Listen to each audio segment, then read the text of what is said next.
Good morning, everyone. Thank you for joining us today for another deep dive into the evolving world of cybersecurity. If you tuned in for our last session, you'll remember we explored staying resilient, business continuity, and disaster recovery, looking at how organizations prepare for and recover from the unexpected. Today, we're shifting focus a bit to another crucial aspect of resilience: offensive security, testing your defenses. It's like building an impenetrable fortress. You wouldn't just construct the walls and hope for the best, right? Yeah. You test, maybe push against them, see where the weak points are before an actual siege. Exactly. And in cybersecurity, well, we really can't afford to wait for a real attack to find out where we're vulnerable. Offensive security is precisely that proactive approach. It's about adopting an adversary's mindset, ethically hacking our own systems to find and fix flaws before any real damage occurs. That's a great way to put it. It's the discipline of deliberately and ethically challenging our own systems. We simulate real-world attacks to see how resilient they truly are. And for any organization, really, but especially those like Canadian financial services or government agencies handling sensitive data, a strong offensive security posture isn't just a nice to have. No, absolutely not. It's a critical component of due diligence. It's pretty fundamental to modern cyber resilience. Absolutely. So our mission today is to take you through the whole landscape of offensive security. We're structuring this deep dive as a comprehensive Q&A. We'll explore the methodologies, the mindset of ethical hackers. We'll differentiate key activities, outline the crucial phases of an attack, introduce some strategic frameworks that help us think about entire attack chains, look at advanced adversarial simulations, and ultimately show how all these findings translate into, well, significantly stronger defenses for your organization. Okay, so to really understand how to defend, we first need to break down the tools and concepts ethical hackers use. Let's kick things off by clarifying two foundational activities that honestly often get confused. What is the fundamental difference between a vulnerability assessment and a penetration test? Yeah, that's a really critical distinction to make right up front. Because while they both aim to improve security, their scope and their depth are quite different. A vulnerability assessment, or VA, is typically a broad process, often heavily automated. Its main goal is to identify a comprehensive list of potential security weaknesses. Think vulnerabilities in software, misconfigurations, things like that, across a system or network. Okay. You can think of it as a many-to-one activity looking for many potential issues across one target environment. So it's like casting a really wide net, seeing what might be wrong. Precisely. It generally works using automated vulnerability scanning tools. You might have heard of Nessus or Qualys. They're big names in the space. These tools probe systems. They compare configurations, software versions, open ports against these huge databases of known vulnerabilities. The output. It's typically a report listing these potential vulnerabilities, often ranked by severity. Critical, high, medium, low. It's kind of a snapshot, like a checklist of known weak points. Okay, so a VA gives us that broad overview of potential issues, a checklist, like you said. How does a penetration test or pen test differ from that? Right, so a pen test is much deeper. It's goal-oriented, and it often involves a significant manual component. Its purpose isn't just to list potential vulnerabilities, but to actually simulate a real attack. Yeah. A human ethical hacker actively tries to exploit those vulnerabilities to see how far an attacker could really get. This is more of a one-to-one activity, often focusing on achieving a specific objective via a specific attack path. Right, so this is where the human element, the creativity of an attacker really comes in. An actual person is trying to break the defenses. Exactly. A human ethical hacker attempts to breach the system's defenses, maybe escalate privileges, and achieve a specific predefined objective. This goal could be something concrete, like gain access to the customer database, or maybe you give them a domain administrator. Okay. And the output isn't just a list. It's a detailed narrative report. It demonstrates a proven attack path, showing precisely how different vulnerabilities can be chained together by an attacker to achieve that goal and cause real business impact. That's the key difference then. It really is. The VA tells you sort of where you could get hit. The pen test shows you how hard it would actually hurt if someone did hit you there. That context really changes how you prioritize fixes. That makes the distinction incredibly clear. Now, to really solidify this for everyone listening, the source material used a great analogy involving a fortress. Can you maybe walk us through that? How does it clarify the VA versus pen test difference? Oh, absolutely. The fortress analogy is perfect for this. It paints a really clear picture. So imagine a vulnerability assessment is like a building inspector walking around a medieval fortress. Okay. They're carefully making a list of all the potential security issues they spot. Okay, this window latch here is broken, or that main door just has a standard lock, probably easy to pick, or maybe, look, the back gate over there is completely unguarded. Mhm. The inspector provides this comprehensive inventory of potential weaknesses. But crucially, they don't actually try to break in themselves. Right, they're just pointing out the theoretical weak spots from the outside based on known issues. Exactly. Now, a penetration test, using the same analogy, is like hiring a highly skilled team of experts. Maybe think of them as ethical burglars or spies to actually try to break into that fortress. They might go straight for that standard lock the inspector noted and try to pick it. Or maybe they'll try climbing through that broken window. Their goal is to see if they can use that initial access point to reach a specific, valuable target, like getting into the treasury, for instance. And then they document that entire successful or unsuccessful journey. Ah, I see. So the VA tells you what weaknesses exist based on a scan. The pen test confirms if those weaknesses, or perhaps others, can actually be exploited in a real attack sequence and demonstrates the potential consequences. That really drives it home. Building on that, it sounds like the result, the thing you actually get back, is fundamentally different too. What's the key difference in the output or the report an organization gets from these two activities? Yeah, the core difference in the output is quite profound. A vulnerability assessment typically gives you a static inventory of potential weaknesses. It's fundamentally a list of problems, often quite long. Just a list. Pretty much. In contrast, a penetration test tells you a dynamic story. It provides a detailed narrative report demonstrating a proven attack path. It doesn't just say, hey, this vulnerability exists. It says something more like, an attacker could exploit vulnerability A to gain initial access, then use misconfiguration B to escalate privileges, and finally pivot using technique C to access the critical database, resulting in this specific business impact. Ah, okay. It connects the dots. This shifts the whole conversation from just a technical flaw to a tangible business risk.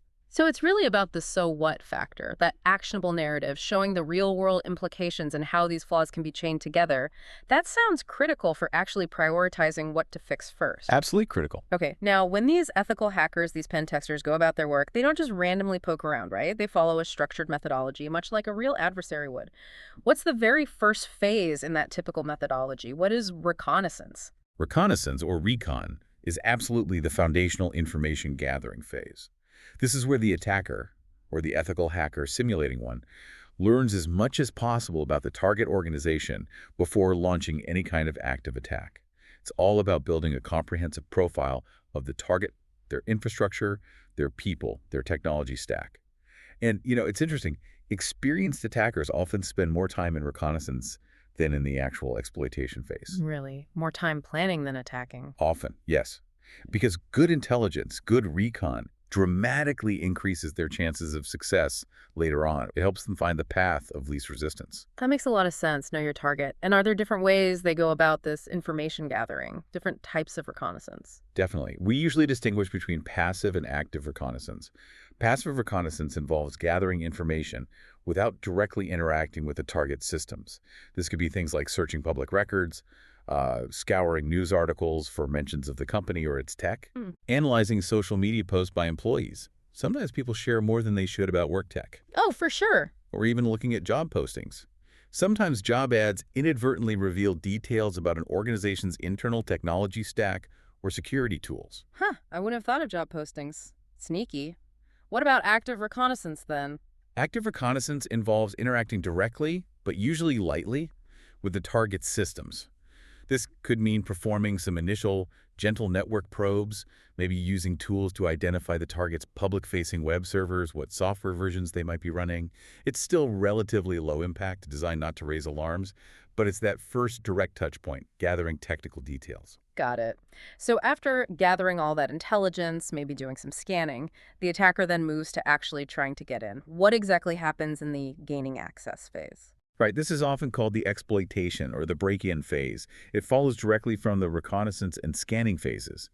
During scanning, tools like Nmap, which is a very popular network scanning utility, might have been used to identify open ports, running services, and potential vulnerabilities associated with them. Okay. So in the gaining access phase, The attacker leverages that information. They actively attempt to exploit a specific vulnerability they've discovered to gain that initial foothold on a system within the target network. And how do they actually do that? Is it always some complex software exploit, or are there simpler ways too? It can happen in several ways, absolutely not always complex. It might involve using a known published software exploit against a vulnerability on, say, a public-facing web server. That's common, Sure. but it could also be as simple, sometimes depressingly simple, as guessing a weak or default password for an exposed service like remote desktop or SSH. Or, and this is increasingly common and often very effective, it could involve social engineering.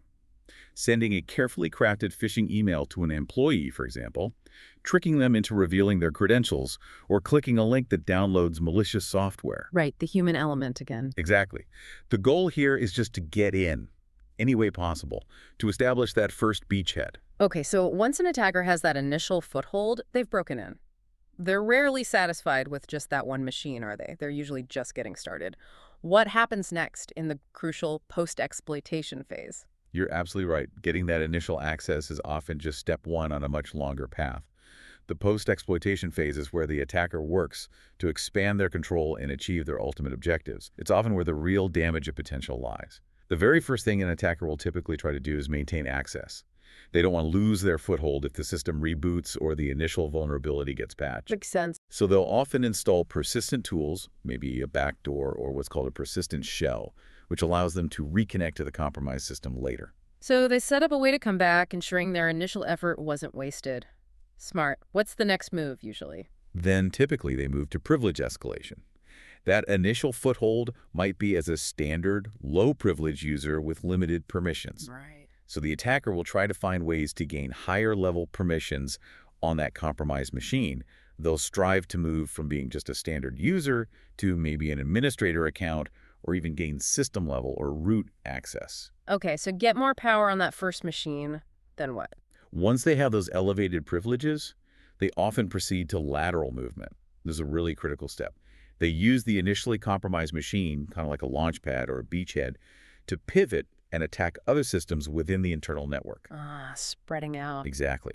Spreading their presence deeper into the organization's infrastructure, moving from system to system, looking for more valuable targets or data. And all this sophisticated movement, maintaining access, escalating, moving laterally, it's all leading towards what ultimate goal? What are they trying to achieve?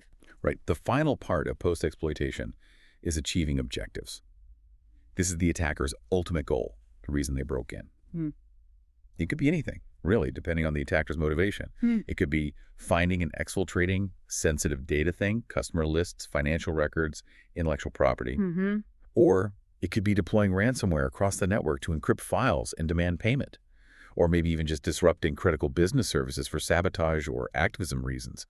This entire post-exploitation sequence, maintaining access, escalating privileges, moving laterally, achieving objective, it powerfully demonstrates how a seemingly small initial vulnerability, when expertly exploited and chained together with other weaknesses or techniques, can lead to, well, potentially catastrophic business impact. It's a sobering picture, but absolutely essential for defenders to understand that chain. It really is a powerful and, frankly, quite chilling sequence of events when you lay it out like that. Okay, let's shift gears slightly to a more proactive approach. Something done before any attack even happens, ideally. What is threat modeling? And importantly, when is it typically performed in the development lifecycle? Threat modeling. Yeah, this is a really valuable, proactive, and strategic security exercise. And the crucial point, as you highlighted, is when it's done. It's ideally performed during the design phase of a new application or system. So really early on, before code is written. Exactly. Long before any code is even written, or at the very earliest stages of development. The whole idea is to shift security considerations left in the development process, tackling potential issues at the design board, not trying to patch them after the fact when it's much more expensive and difficult. That really is thinking ahead. So how does a team actually do threat modeling? What's the process like? Well, it typically involves a multidisciplinary team. You'd want developers, system architects, maybe business analysts, and definitely security professionals involved. They get together and brainstorm potential threats by asking a series of fundamental critical questions. It often follows a structure like this. First, what are we building? To really understand the system, its components, data flows, and assets. Okay, define the target. Right. Bet. Then, The key question, what could go wrong? Hmm. This forces everyone to put on an attacker's hat and think about potential vulnerabilities, attack vectors, and failure points. Okay. This is followed logically by, what are we going to do about it? Here, the team identifies and designs specific security controls or countermeasures to mitigate the threats they just identified. Makes sense. Identify controls. And finally, there's usually a review step. Did we do a good job? Did we cover the likely threats? Are the countermeasures appropriate? The value here is immense. By thinking like an attacker before a single line of code is written, teams can often design systems that are inherently more secure. They can potentially eliminate entire classes of vulnerabilities right from the start, rather than playing whack-a-mole trying to patch them reactively later. It's about building security in, not just bolting it on afterwards. Building it in, not bolting it on. I like that. So it's embedding security right from the ground up. Now, for understanding adversary behavior more broadly, not just for a specific system design, we often hear about the MITRE ATT&CK framework. What exactly is that? The MITRE ATT&CK framework. It's become an incredibly influential and powerful resource in the cybersecurity world. It's essentially a globally accessible, continuously curated knowledge base of adversary tactics and techniques. And crucially, it's based entirely on real-world observations of how attackers actually operate in the wild. Mm-hmm. You can genuinely think of it as an encyclopedia, or maybe a detailed playbook of pretty much every known move an attacker might make, all categorized and described in detail. An encyclopedia of the bad guy's playbook. That's a helpful way to think about it. It is. And what's really important to grasp is that it's not just another list of software vulnerabilities. Instead, it's a framework focused on attacker behaviors. It organizes these behaviors, these techniques, into various high-level tactics that represent the attacker's goal at each stage. Things like initial access, execution, running malicious code, persistence, maintaining access, privilege escalation, lateral movement, and so on, mirroring the attack phases we discussed earlier. Right. And then, under each tactic, it lists numerous specific techniques that adversaries are known to use to achieve that tactical goal. For example, under initial access, you'll find techniques like phishing or exploit public-facing application. Under privilege escalation, you might find credential dumping. Okay, so it's categorized behaviors, not just software flaws. If that's the case, how do security teams actually use the ATT&CK framework in their day-to-day defense work? That's a great question. Security teams use ATT&CK in a number of ways, but primarily to gain a much deeper, more structured understanding of how different techniques often chain together into a full attack lifecycle, exactly like the post-exploitation sequence we talked about. Okay. It helps them move beyond just focusing on patching individual vulnerabilities, which is still important, of course, but it lets them ask a more sophisticated and proactive question. Can we actually detect this specific behavior happening in our network, regardless of the exact tool or specific vulnerability an attacker might use to achieve it? Detecting the action, not just the tool. Precisely. For example, instead of just asking, are we patched against this specific exploit, they ask, can we detect if someone is trying to dump credentials from memory, regardless of how they're doing it? Okay. Teams can map their existing defensive controls like SIME rules, EDR detections against the ATT&CK techniques to see where they have good coverage and, more importantly, where they have gaps. I see. This allows them to prioritize improvements, maybe build new detection rules, or acquire tools that cover those gaps. It really fosters that crucial thinking in attack chains mindset we mentioned, moving from purely reactive fixes to more proactive behavior-based detection and response. That really does sound like a significant step up for building more mature, sophisticated defenses. Yeah. Now, when we talk about putting those defenses to the ultimate test, really stress testing them, many mature organizations conduct quite advanced adversarial simulations. Let's talk about the teams involved. What is the role of the blue team in these kinds of simulations? The blue team. They are essentially the bedrock of an organization's internal security defense force. They are the permanent defenders of the fortress, if you will. Okay. Their day-to-day job involves managing the security infrastructure, think firewalls, intrusion detection systems, endpoint protection.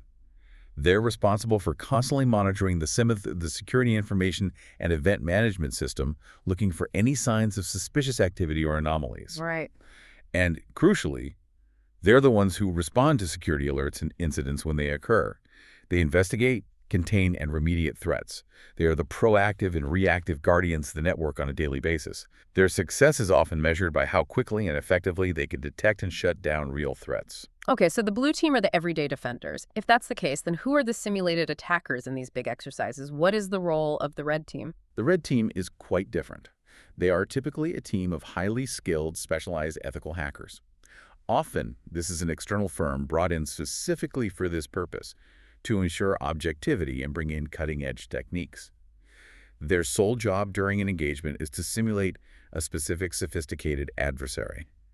This might be modeled after a known nation-state actor, a cybercriminal group, or just a generic advanced persistent threat, an APT, which implies a sophisticated, stealthy, long-term attacker. Okay. Their objective is to try and breach the organization's defenses, achieve specific goals, like stealing certain data or gaining domain admin rights, over a defined period, which could be weeks or even months.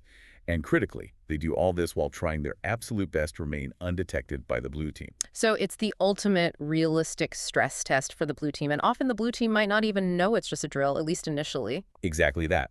The red team attempts to achieve their assigned objectives, mimicking the tactics, techniques, and procedures, TTPs, of real adversaries.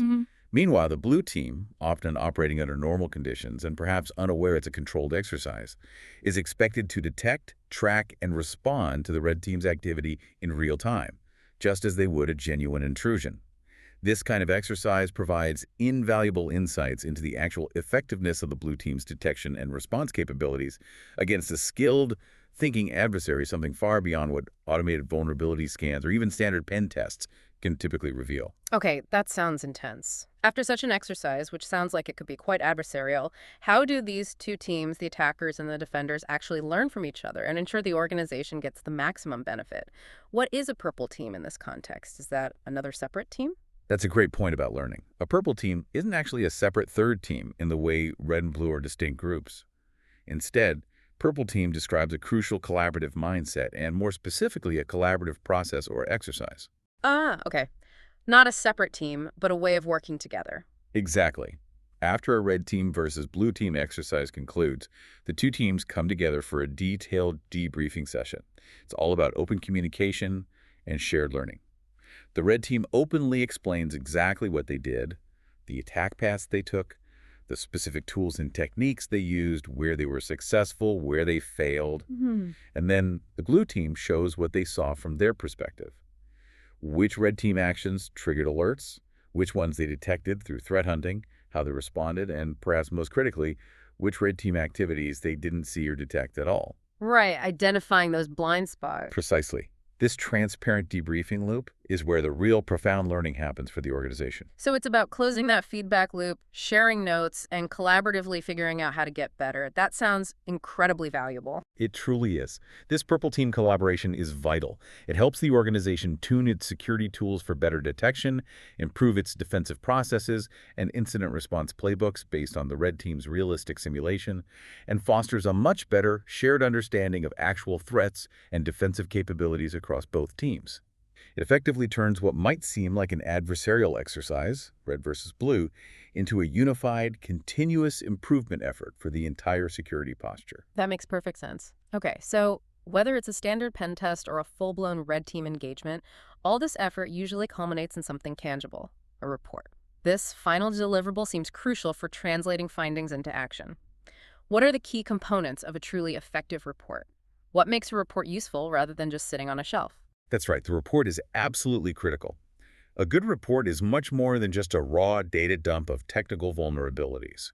It needs to be structured to communicate risk clearly and guide concrete action. First and foremost, a good report starts with a concise executive summary. This section is crucial. It needs to explain the key findings and, most importantly, the business impact of those findings in clear, non-technical language. It's tailored specifically for leadership and management. Right, so the people holding the purse strings can understand the risk quickly. Exactly. It helps them grasp the critical risks and justify the resources needed for remediation. Then, for the technical teams, the report needs to provide a detailed narrative of the attack path.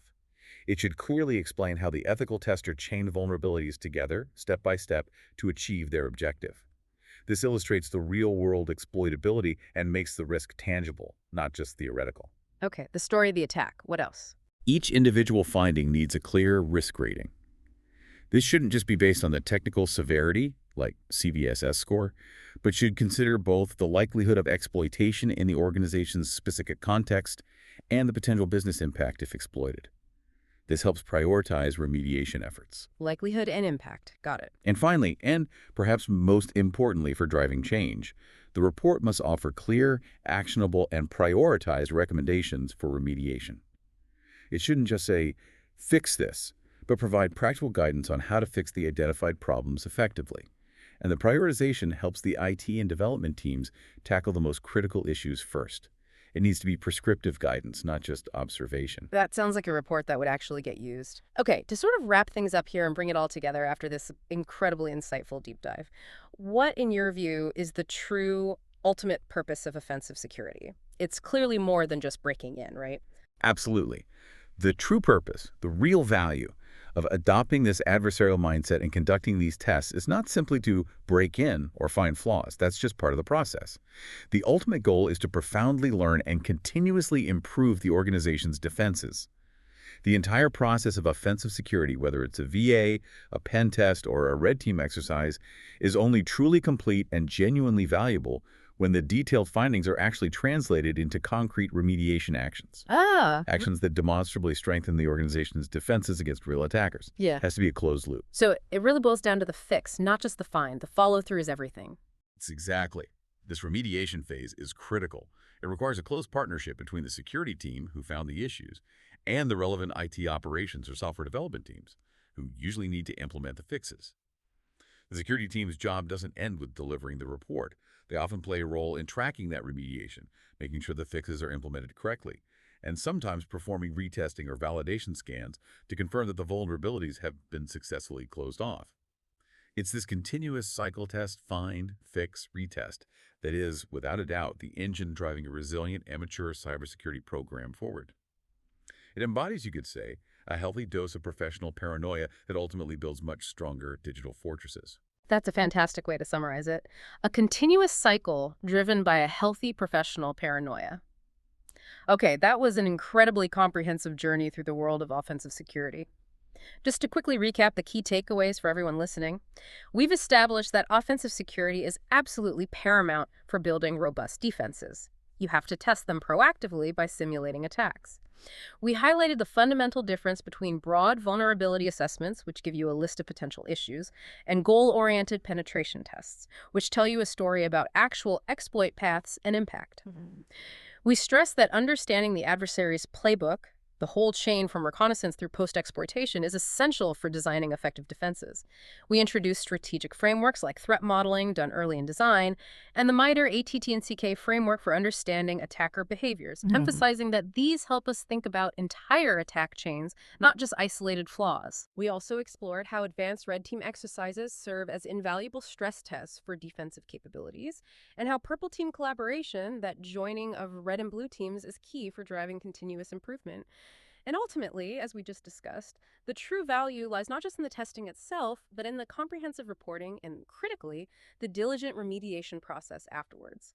It fosters that continuous cycle of learning, testing, fixing, and strengthening the overall security posture. As we wrap up this deep dive, maybe something to think about is this. If your organization isn't actively, ethically trying to challenge its own defenses, who is likely doing it? And what are the potential consequences of waiting for a real adversary to point out your weaknesses for you? I hope you'll join us for the final deep dive in this particular series, where we'll shift our gaze forward and explore the future of cybersecurity and your career path. Should be a fascinating look ahead. Thank you so much for joining me today for this deep dive into offensive security. If you found this discussion valuable and insightful, please do consider subscribing to our channel, Tech, AI, and Beyond, for more in-depth explorations of technology, AI, and cybersecurity. We appreciate you tuning in.